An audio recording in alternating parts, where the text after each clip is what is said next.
Record dulu dong. Oke, 18, 15, selesainya 19, 15.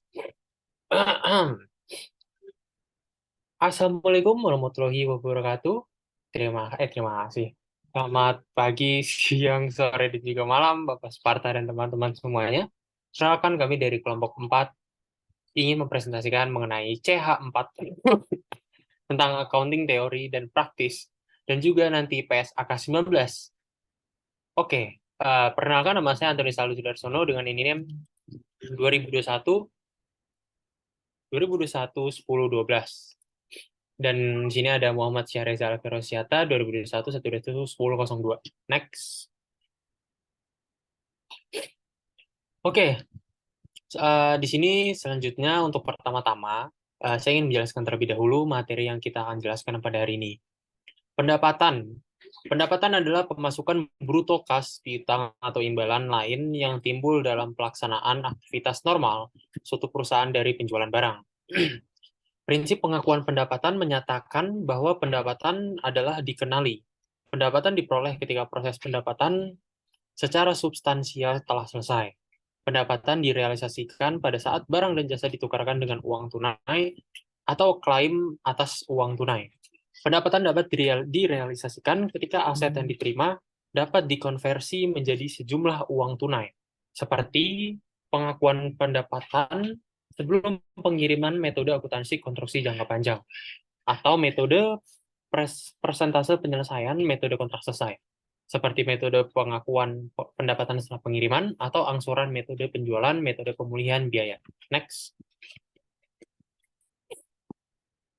Nah, selanjutnya ini dari tadi kita berbicara mengenai pengakuan pendapatan. Jadi, pendapatan itu apa? Pendapatan itu adalah pemasukan bruto kas, piutang, atau imbalan lain yang timbul dalam pelaksanaan kegiatan sehari-hari suatu perusahaan dari penjualan barang yang memberikan jasa dan penggunaan sumber daya perusahaan oleh pihak lain, menghasilkan bunga, royalti, dan dividen.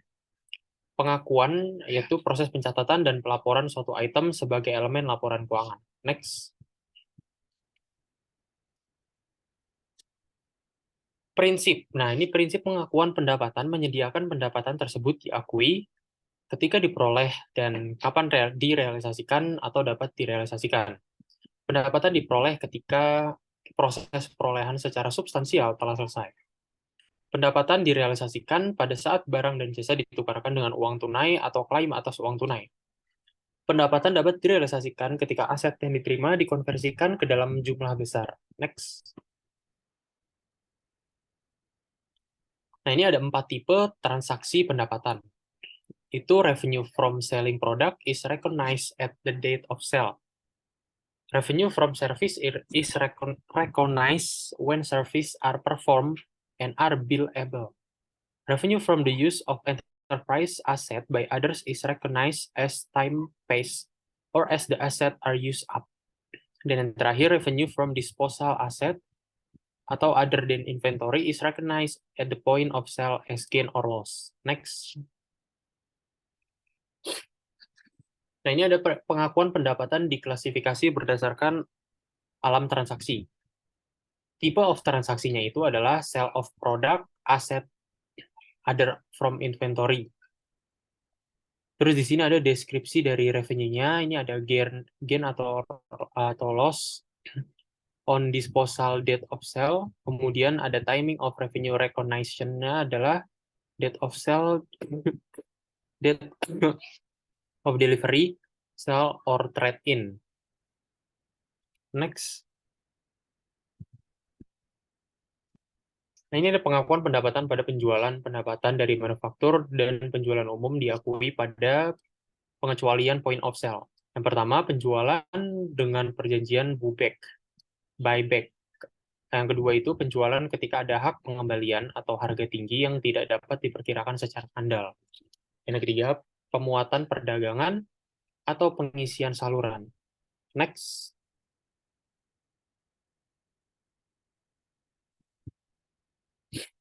Nah, ini pendapatan dapat diakui sebelum penyerahan dalam keadaan tertentu. Yang pertama, kontrak konstruksi jangka panjang adalah contohnya. Dua metode yang tersedia dalam hal ini adalah yang pertama metode persentase penyelesaian Dan yang kedua, metode kontrak selesai. Next.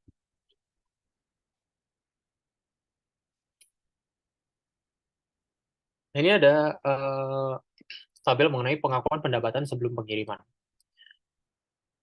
Tabel kotak yang pertama itu ada long term contraction accounting method. Nah, yang kedua itu bawahnya ada dua tipe. Yang pertama percentage of completion method dan yang kedua complete contract method. Nah, untuk yang percentage of completion method itu yang ada tiga.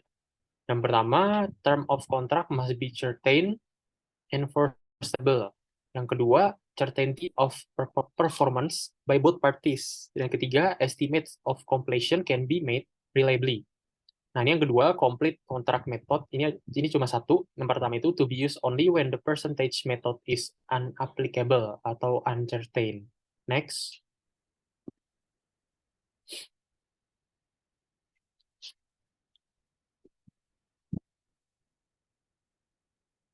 Selanjutnya adalah persentase penyelesaian. Nah, ini ada langkah-langkahnya. Yang pertama, biaya yang dikeluarkan sampai saat ini, perkiraan total biaya terkini sama dengan persen selesai. Yang kedua, estimasi total pendapatan dikali persen selesai pendapatan yang harus diakui sampai saat ini. Jumlah pendapatan yang harus diakui sampai saat ini dikurangi pendapatan yang diakui pada tahun periode sebelumnya. Nah, periode sebelumnya itu sama dengan pendapatan periode berjalan. Terus pendapatan periode saat ini dikurangi biaya saat ini sama dengan laba kotor. Next.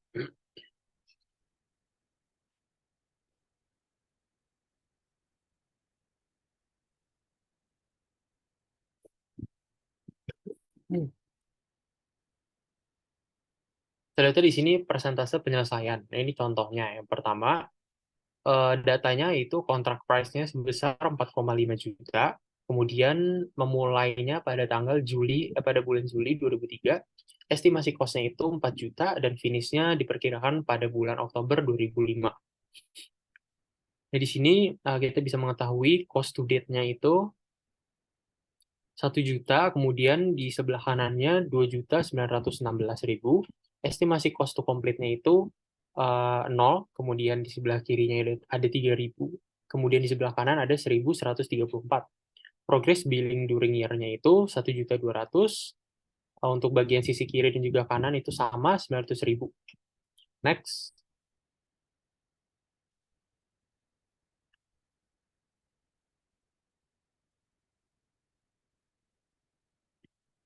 Nah, ini ada complete to date persenannya. Terus ada revenue recognized. Kemudian ada gross profit recognized. Nah, ini pertama persenan dari complete to date-nya itu.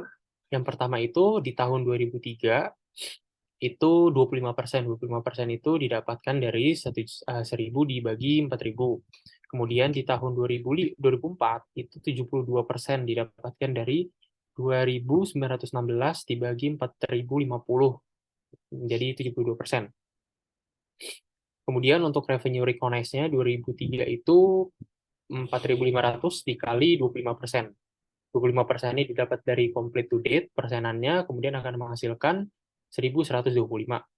Kemudian di tahun 2004, 4.500-nya dikali 72%. Kemudian akan mengurangi 1.125 yang akan menghasilkan 2.115. Kemudian gross profit recognize-nya itu 1.125 dikurangi dengan 1.000 akan menghasilkan 125. Kemudian di tahun 2004, 2.115 dikurangi 1.916 akan menghasilkan 200.000. Next.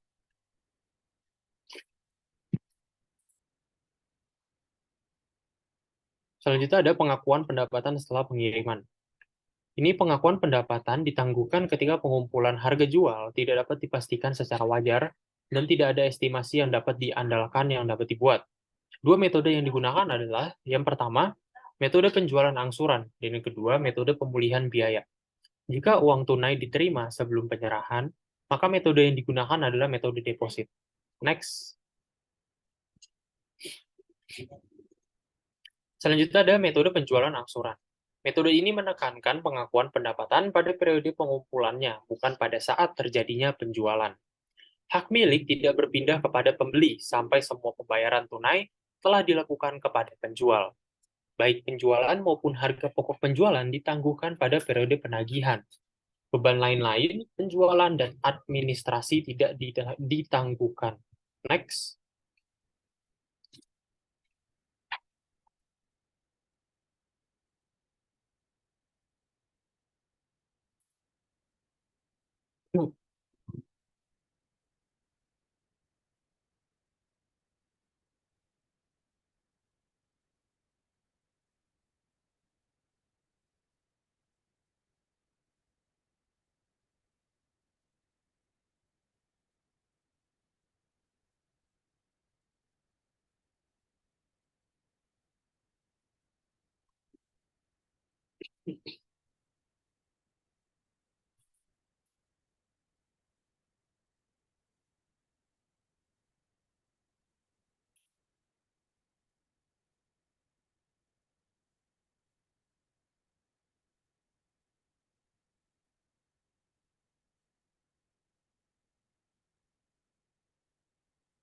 Nah, selanjutnya ada metode pemulihan biaya. Jadi di metode pemulihan biaya ini,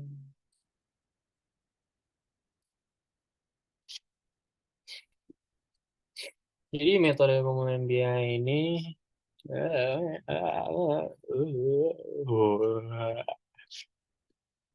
jadi metode pemulihan biaya ini penjual tidak mengakui keuntungan sampai pembayaran tunai oleh pembeli melebihi harga pokok barang dagangan penjual.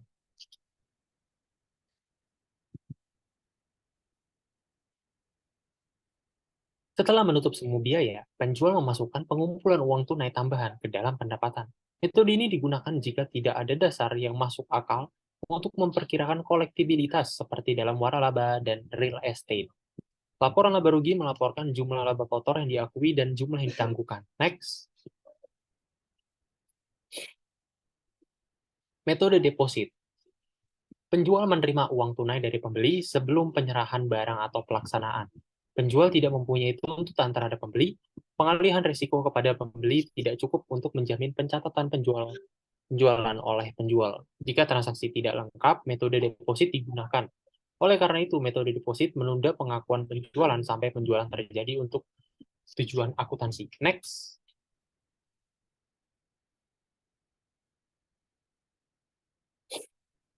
Nah, untuk selanjutnya, kami akan mempresentasikan mengenai PSAK 19 aset tak berwujud, judulnya. Next. Ruang lingkupnya itu dikecualikan dari penerapan PSAK 19 ada tiga. Yang pertama, aset tidak berwujud yang diatur standar lain atau goodwill PSAK 22.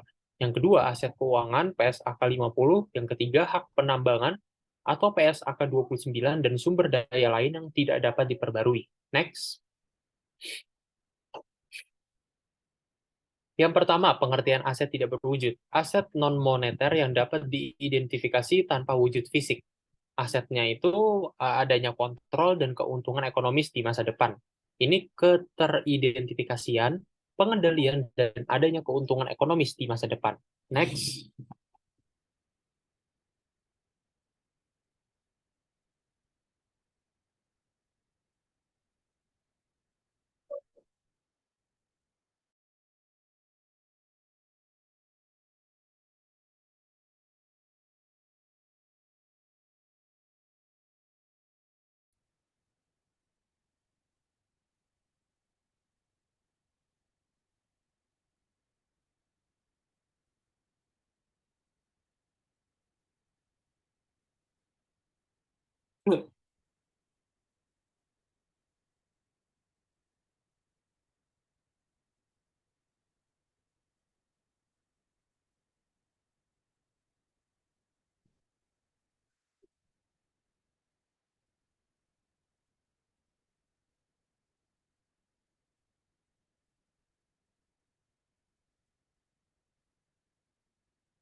Ini selanjutnya ada pengertian aset tidak berwujud.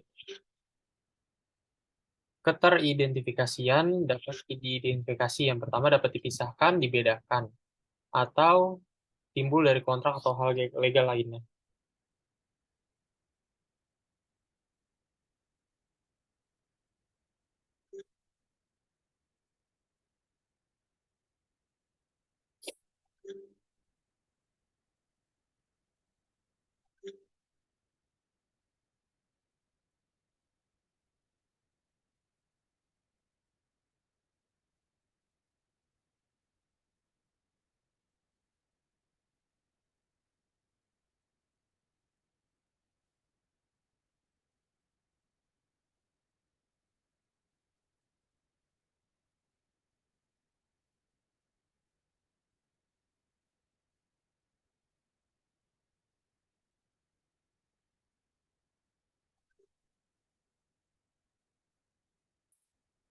Selanjutnya, pengertian aset terwujud yaitu pengendalian atas sumber daya. Oh, lu kemana, ya?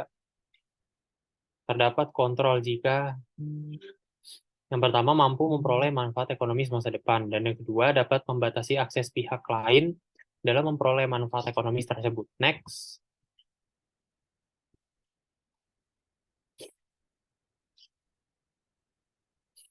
Nah, ini adanya keuntungan ekonomis di masa depan. Manfaat ekonomis yang muncul mencakup tiga. Yang pertama, pendapatan dari penjualan barang atau jasa. Yang kedua, penghematan biaya. Yang ketiga, manfaat lain dari penggunaan aset tersebut. Next.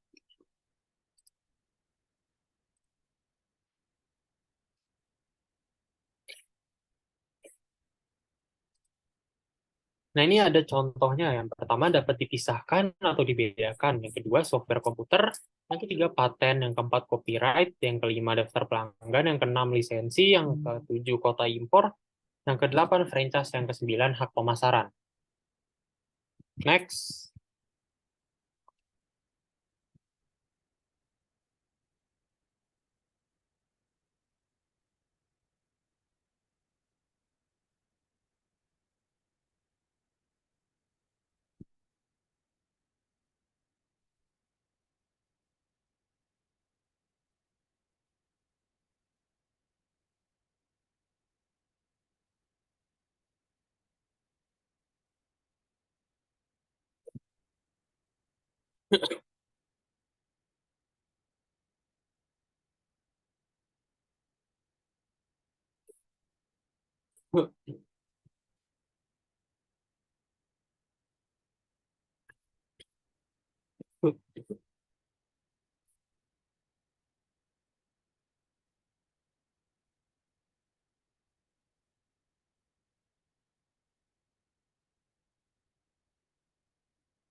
Nah, selanjutnya ada pengakuan pendapatan dan pengukuran.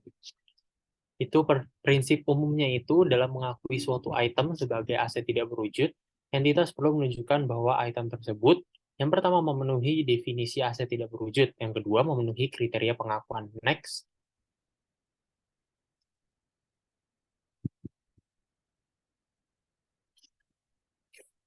Selanjutnya ada pengakuan dan pengukuran. Untuk kriteria pengakuan, itu aset tidak berwujud harus diakui jika dan hanya jika yang pertama, kemungkinan besar entitas akan memperoleh manfaat ekonomis masa depan dari aset tersebut. Dan kedua, biaya perolehan aset tersebut dapat diukur secara andal dalam menilai kemungkinan menggunakan asumsi masuk akal dan dapat dipertanggungjawabkan. Yang kedua, estimasi terbaik manajemen.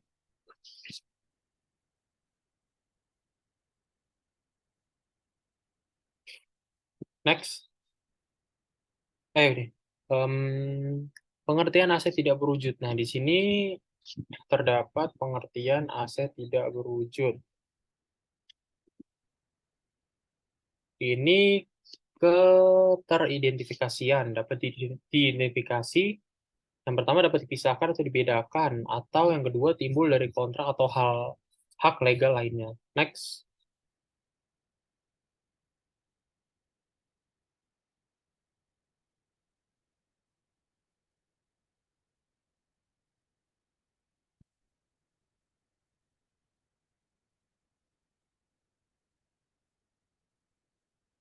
Tadi slide berapa?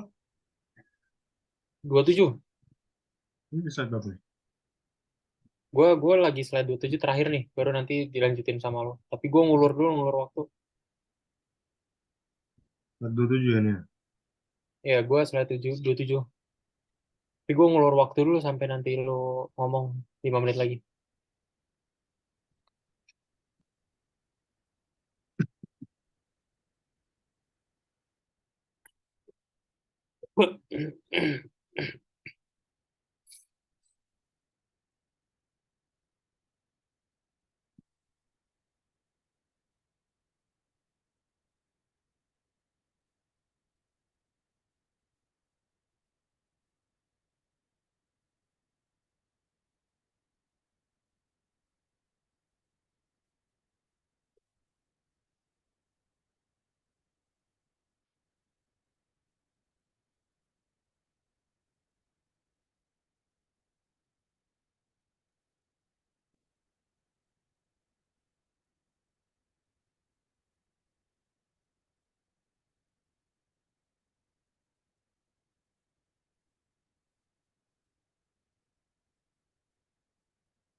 Sabar, dah.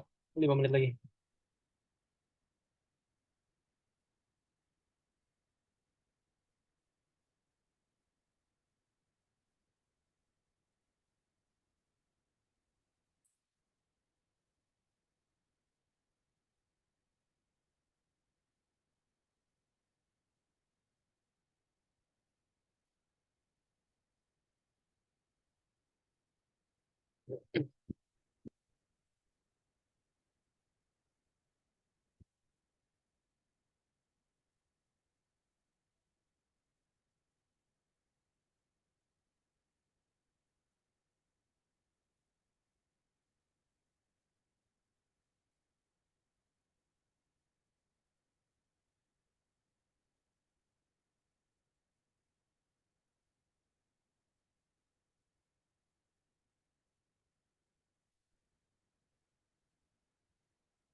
Ini selanjutnya ada pengakuan dan pengukuran. Pengeluaran yang tidak memenuhi kriteria pengakuan diakui sebagai beban.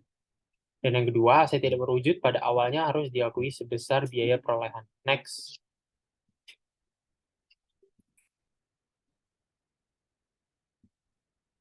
Nah, ini kan lu, Za. Tapi lu diem 2 menit dulu aja sampai 18.45.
Selanjutnya akan dijelaskan oleh saya. Itu ada pengakuan dan pengukuran. Nah, di sini tuh ada aset tidak berwujud dapat diperoleh dari empat ya, sorry enam. Jadi yang pertama itu ada perolehan terpisah, dan kedua ada akuisisi sebagai bagian dari kombinasi bisnis. Yang ketiga ada pengakuisisian dengan hibah pemerintah, dan keempat ada pertukaran aset. Yang kelima ada goodwill yang dihasilkan internal. Yang keenam ada aset tidak berwujud yang dihasilkan internal. Nah, untuk yang kelima itu ada pengakuan dan pengukuran. Di sini biaya perolehan sama dengan harga beli dan segala biaya yang dapat dikaitkan secara langsung. Nah, nilai wajar pada tanggal akuisisi itu diakui pada nilai wajar atau pada nilai nominalnya. Nilai wajar tidak ada substansi komersial atau nilai tercatat aset yang dilepas. Dan nilai wajar ini tidak boleh diakui sebagai aset atau tidak dapat teridentifikasi sebagai aset. Next slide. Aset tidak berwujud. Jadi yang keenam itu ada aset tidak berwujud yang dihasilkan oleh internal. Sulit menentukan apakah suatu aset tidak berwujud yang dihasilkan secara internal memenuhi kriteria untuk diakui. Nah, kriteria ini dibagi dua. Yang pertama ada menentukan saat timbulnya aset yang dapat diidentifikasikan dan akan menghasilkan manfaat ekonomis masa depan. Dan yang kedua ada menentukan biaya perolehan aset tersebut secara handal. Terus perlu kriteria tambahan.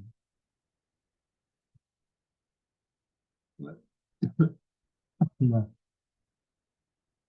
di sini dalam menentukan apakah aset tidak berwujud yang dihasilkan internal memenuhi syarat atau tidak, itu diakui oleh entitas menggolongkan proses dihasilkannya aset menjadi dua tahap, yaitu ada tahap riset dan tahap pengembangan. Nah, tahap riset ini adalah penelitian original dan terencana yang dilaksanakan dengan harapan memperoleh pembaruan pengetahuan dan pemahaman teknis atas ilmu yang baru. Nah, ada pengembangan juga. Pengertiannya adalah penerapan temuan riset atau pengetahuan lainnya pada suatu Ya, rencana atau rancangan produksi. ya. Hmm, Ini kan 5 menit lagi ya. Nanti ingetin ya, kita motong waktunya berapa, terus nanti kita selesainya kan harusnya 19.15 kan. lebihin aja. Nanti gue kasih tahu, ya lebihin aja. Ya, lanjut, lanjut. Rancangan produksi bahan baku, alat, produk, proses sistem, atau jasa yang sifatnya baru atau yang mengalami perbaikan substansial sebelum dimulainya produk komersial atau pemakaian. Terus ada aset tidak berwujud yang timbul dari riset, itu tidak boleh diakui. Terus ada pengeluaran riset diakui sebagai beban pada saat terjadinya penelitian.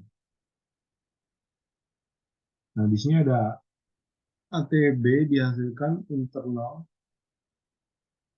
pengembangan. Nah, ATB ini adalah aset tidak berwujud yang timbul dari kegiatan pengembangan yang diakui jika dan hanya jika terpenuhi semua hal ini. Nah, ada apa aja hal-halnya? Nah, ini ada yang pertama ada kelayakan teknis penyelesaian, niat menyelesaikan dan menggunakan atau menjualnya. Terus ada kemampuan menggunakan atau menjual. Terus ada kemungkinan besar menghasilkan manfaat ekonomis masa depan. Terus ada tersedianya sumber daya teknis, keuangan, dan sumber daya lainnya untuk menyelesaikan dan menggunakan atau menjualnya. Yang terakhir, ada kemampuan mengukur secara andal pengeluaran terkait aset tersebut. Nah, di sini ada contohnya. Kalian bisa lihat aset tidak berwujud ATB itu kapan pengeluaran dikapitalisasi. Nah, pada tanggal 1 itu dia riset, terus tanggal 2 dan tanggal 3 itu pengembangan. Pada saat tanggal 1 ke tanggal 2 itu risetnya dibebankan dan tidak dapat disajikan kembali. Nah, yang dari tanggal 2 ke tanggal 3 itu dikapitalisasi sebagai aset tidak berwujud. Biasa disebut dengan biaya perolehan.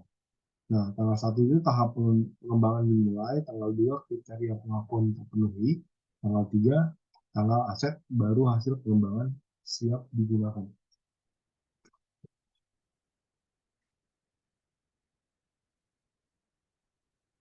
Aset tidak berwujud internal. Mereka kepala surat kabar, sorry, merek kepala surat kabar, judul, publisitas, daftar pelanggan yang dihasilkan secara internal. Tidak boleh diakui sebagai aset tak berwujud karena tidak dapat dibedakan dengan biaya untuk mengembangkan usaha secara keseluruhan. Nah, pengukuran setelah pengakuan ini pilihannya sama seperti PSAK 16. Pernyataan akuntansi keuangan aset tetap itu ada model biaya, yaitu biaya perolehan diakumulasi amortisasi, lalu diakumulasi kerugian penurunan nilai atau model revaluasinya. Terus ada nilai wajar diakumulasi amortisasi, terus diakumulasi kerugian penurunan nilainya. Masa manfaat pengukuran setelah pengakuan awal aset tak berwujud didasarkan pada usia dan waktu. Entitas harus menilai apakah masa manfaat dari aset tak berwujud itu terbatas atau tak terbatas. Nah, jika terbatas, jangka waktu atau jumlah produksi atau jumlah unit serupa yang dihasilkan selama masa manfaat itu akan diamortisasi. Sedangkan jika tak terbatas, berdasarkan analisis seluruh faktor relevan, tidak ada batasan yang terlihat pada saat ini atas periode yang mana aset diharapkan menghasilkan manfaat. Tak terbatas berbeda dengan tak terhingga, sehingga akan tidak diamortisasikan.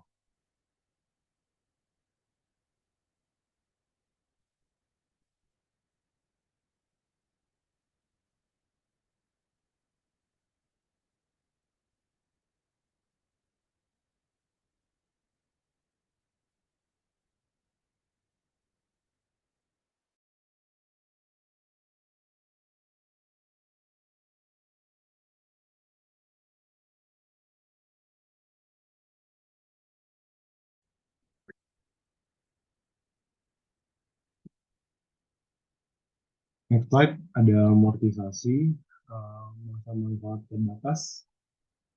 Itu dimulai ketika aset tersedia untuk digunakan. Dihentikan pada waktu yang lebih dulu antara aset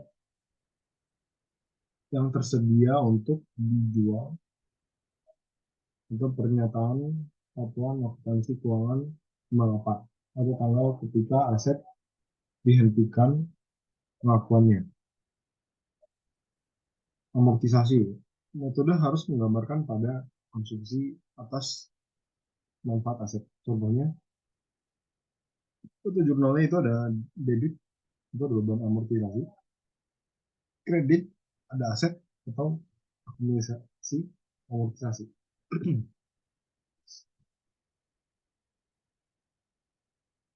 Nah, itu ada nilai residu di review.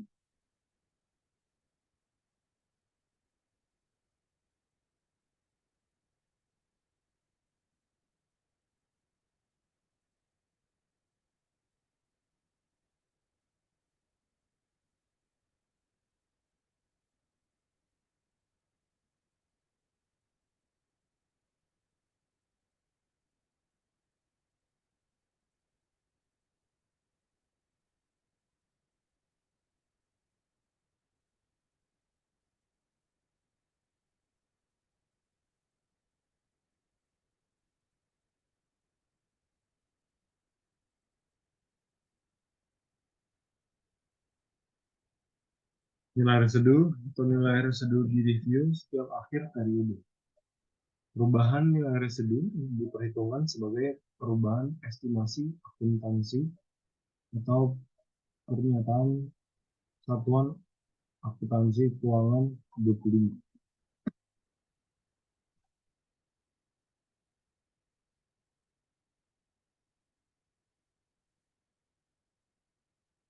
Masa manfaat tak terbatas. Nah, itu ada tidak diamortisasi atau impairment test setiap tahun dan kapanpun bila ada diindikasi penurunan nilai. Itu ada masa manfaat yang telah akhir di periodenya. Itu ada masa manfaat tak terbatas yang bisa berubah jadi terbatas. Biasanya perubahan ini ada perubahan estimasi dan indikasi penurunan nilai. Rugi penurunan nilai. Rugi penurunan nilai sama dengan nilai tercatat dikurangi nilai terpulihkan. Nilai terpulihkan sama dengan mana yang lebih besar antara nilai wajar setelah dikurangi ongkos menjual dengan nilai kini arus kas masa depan aset. Contoh jurnalnya ada debit. Di debit itu ada rugi penurunan nilai. Dan di kredit ada aset atau akumulasi penurunan nilai. Penghentian dan pelepasan.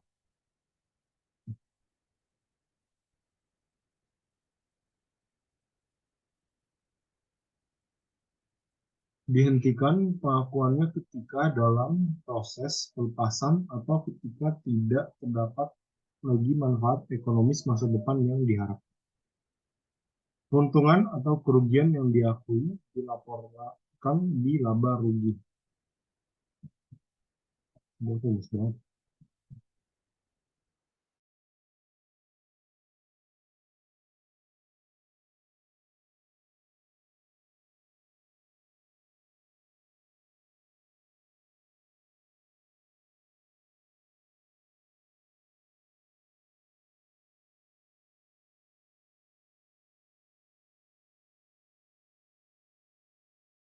Selanjutnya ada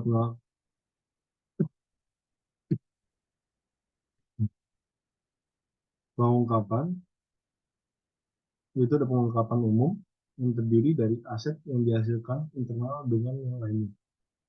Terus yang kedua ada masa manfaat terbatas atau tak terbatas. Yang ketiga ada metode amortisasi. Yang keempat ada jumlah tercatat bruto dan akumulasi amortisasi dengan akumulasi. penurunan nilai pada awal dan akhir periode. Unsur-unsur dalam laporan pendapatan komprehensif. Dan yang terakhir ada penambahan, penurunan, kerugian penurunan nilai, amortisasi yang diakui perubahan lainnya pada jumlah tercatat selama periode. Pengungkapan. Nah, untuk aset tak berwujud atau tak terbatas.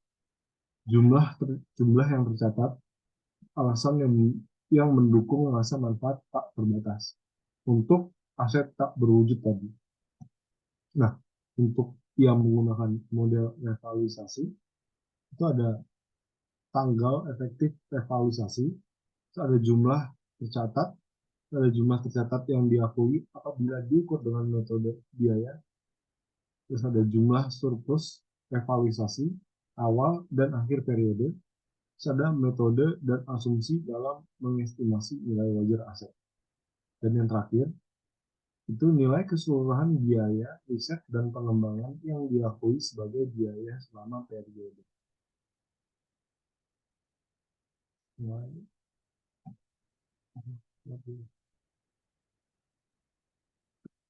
Perbedaan dengan pernyataan Satuan Akuntansi Keuangan 19 yang direvisi pada tahun 2000. Masa manfaat, ketentuan tentang masa manfaat tak terbatas, model biaya dan model revaluasi, akuisisi aset tak berwujud dalam kombinasi bisnis, akuisisi melalui hibah pemerintah. Nah, secara umum, biaya untuk pengembangan situs web tidak dapat diakui sebagai aset tidak berwujud. Dapat diakui apabila memenuhi persyaratan pengakuan pengembangan yang disyaratkan oleh PSAK 19, terutama kriteria mengenai kemampuan situs web menghasilkan manfaat ekonomis di masa depan.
Selanjutnya, ada menurut PSAK 19, mana dua dari kriteria berikut ini yang relevan dalam menentukan masa manfaat aset tak berwujud.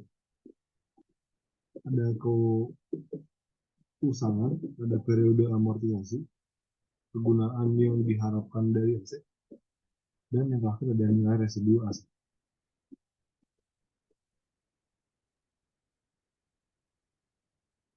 Review. Menurut PSAK 19, mana dua dari kriteria berikut ini yang relevan? Menentukan masa manfaat aset tak berwujud.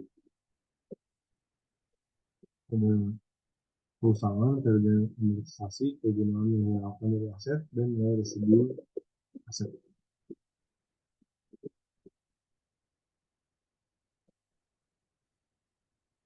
Menurut PSAK 19, kriteria pengakuan untuk aset tak berwujud mencakup dua dari kondisi berikut ini.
Dulu. Coba lu lihat dah.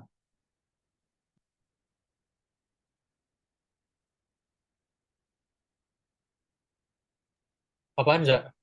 Kan chapter 4 itu sebenarnya apa dah? Lu lihat di e-booknya dah, apa gue salah ya? Apa cuek lah ini?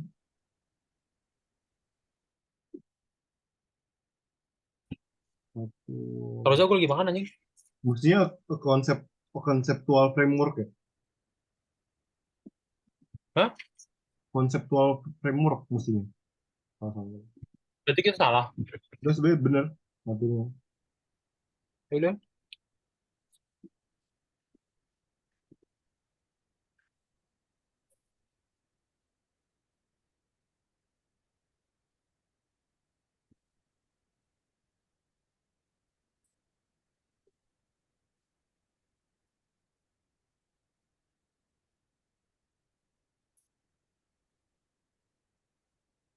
Ada ralat di depan nggak apa-apa? Gak apa-apa. Belum. Yang ketiga saya nggak bakal nyadar deh.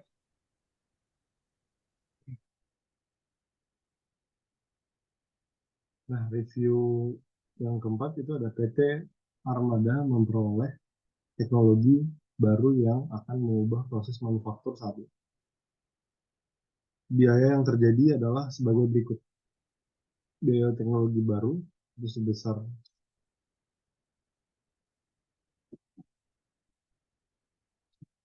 diskon yang diberikan itu sebesar 100 juta, pelatihan staf untuk proses baru 50 juta, testing teknologi baru 10 juta, pekerjaan operasi awal 20 juta. Berapa biaya yang dapat dikapitalisir sebagai aset tak berwujud?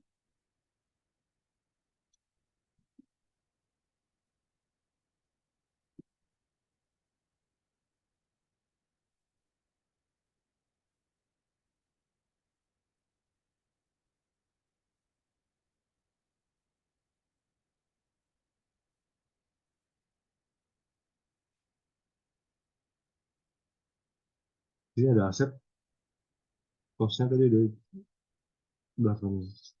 Dikurangi diskon 100 juta, ditambah proses testing 10 juta, kemudian Hasilnya itu 910 juta.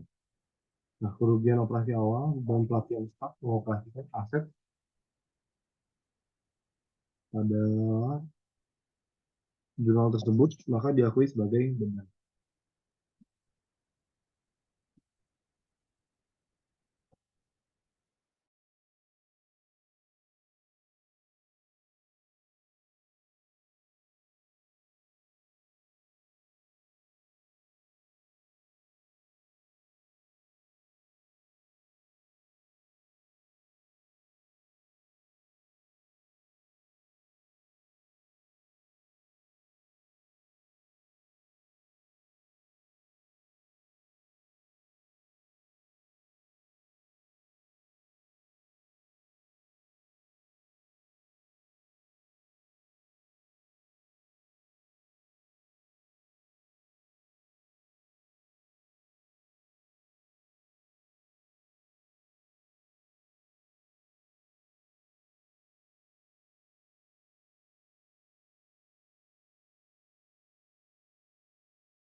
Dok, ini udah ya?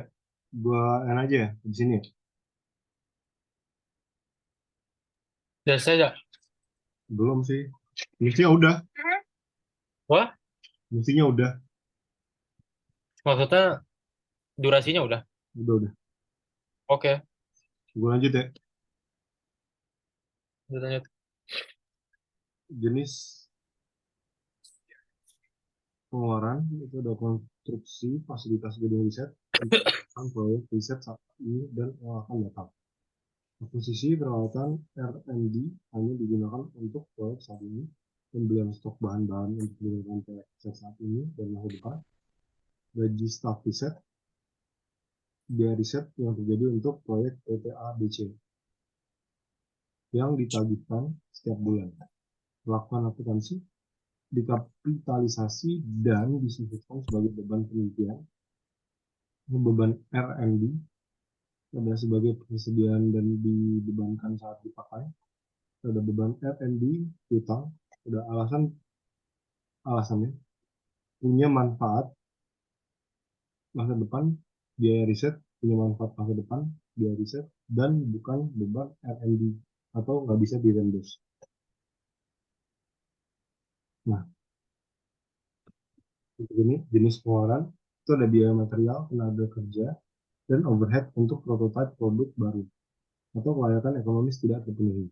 Biaya riset pemanasan untuk promosi produk baru, biaya legal untuk memperoleh hak paten produk baru, biaya produk baru yang terjadi sebelum tahap produksi penuh atau kelayakan ekonomis tercapai, komisi staf penjualan yang memasarkan produk baru, ada perlakuan akuntansi, beban R&D, ada beban operasi, ada kapitalisasi sebagai paten dan diamortisasi, ada dikapitalisasi, ada beban operasi. Alasannya itu ada tidak memenuhi kriteria pengakuan aset tak berwujud, bukan biaya R&D, beban langsung untuk paten memenuhi kriteria pengakuan dan bukan biaya R&D. Sekian presentasi kami. Mohon maaf jika ada salah satu atau dua kata. Assalamualaikum warahmatullahi wabarakatuh. Udah sih.